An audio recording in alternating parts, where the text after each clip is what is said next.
Nosaltres tenim, dintre del parc sanitari, aquí al recinte de Sant Boi, tenim la residència Santa Anna. I la residència Santa Anna són persones amb discapacitat intel·lectual, però a més tenen trastorns mentals i trastorns de conducta. Tenen a l'afegit, no només són discapacitats, sinó que també tenen els trastorns mentals greus o trastorns de conducta.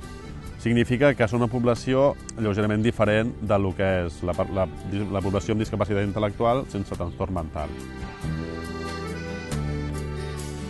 Hi ha l'estigma de la discapacitat intel·lectual i l'estigma del trastorn mental.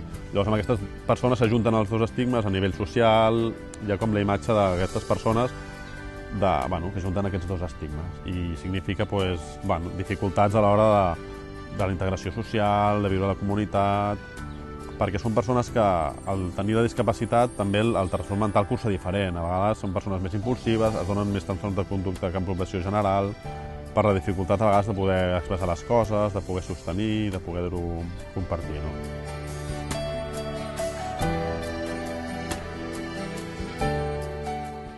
Quan es tracta d'una persona amb discapacitat, que a la nostra comunitat sempre tenim algun veí o algun conegut que presenta alguna discapacitat, i són discapacitats d'aquestes. Jo dic l'exemple de síndrome de Down perquè és com el més típic, o el que potser tenim més propers tots. Llavors jo crec que hi ha una part com més entranyable, més de paternalisme, més de cuidado, més de pobret, no? Jo crec que hi ha el pobret noi, pobra família, li ha tocat aquesta desgràcia, així.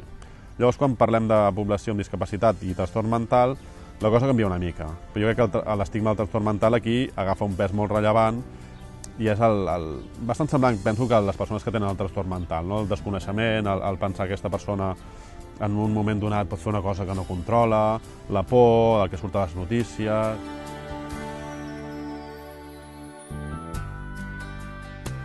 La meva experiència és que com més coneixes a la gent, per mi més cauen els diagnòstics i més pes té la persona. Té molt de pes la personalitat, té molt de pes la cultura, té molt de pes l'entorn familiar, com s'ha desenvolupat, la seva vida personal, els seus projectes. Llavors penso que si mirem la persona com el que realment és, com una persona, en vez de mirar-lo amb les etiquetes, per mi aquestes etiquetes van perdent valor amb el pes.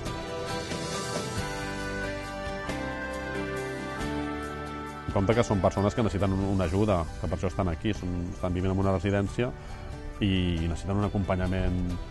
Clar, la meva part és més terapèutic, és més un acompanyament personal, però també necessiten ajudes amb coses de la vida diària. Llavors, jo crec que hem de tenir en compte la persona i també intentant veure una mica amb què necessita suport i quin és el seu projecte vital.